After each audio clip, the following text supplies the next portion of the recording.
আসসালামু আলাইকুম। মুহাম্মদ কাসিম তার স্বপ্নে শেষ সময়ের অনেক বড় বড় নিদর্শন দেখেছেন। তার স্বপ্নে দেখা ভবিষ্যতের বিভিন্ন সংকট ও ঘটনার মধ্যে রয়েছে ১ দাজ্জাল। এক স্বপ্নে মুহাম্মদ কাসিম দাজ্জালকে লম্বা, গাঢ় বাদামি ত্বকের এবং জাদুর ক্ষমতাসম্পন্ন একজন ব্যক্তি হিসেবে দেখেন।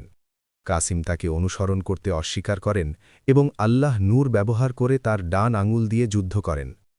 আল্লাহর সাহায্যে তিনি নিরাপদ থাকেন। ২ ইয়াজুজ ও মাজুজ।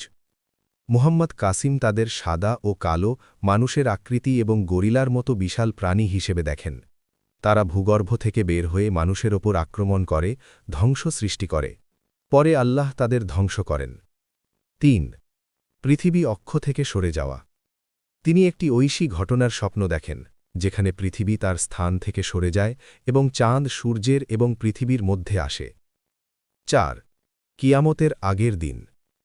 আল্লাহ মুহাম্মদ কাসিমকে বলেন যেন কাসিম আগে তার দায়িত্ব শেষ করে, শেষ দিনে পৌঁছানোর জন্য। যখন তিনি কিছু দেরি করেন, আল্লাহ দয়া প্রদর্শন করে আরও সময় দেন। এটি দেখায় যে তার কাজ অবশ্যই শেষ দিনের আগে সম্পন্ন হতে হবে। ৫ হজরত ঈসা আলাইহিসসালামের আগমন।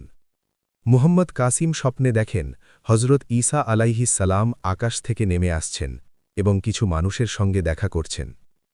৬ দব্বাতুল আর্দ। তিনি ভূগর্ভ থেকে ছাগলের মতো এক প্রাণী বের হয়ে আসতে দেখেন। জাযাকাল্লাহু খায়রান।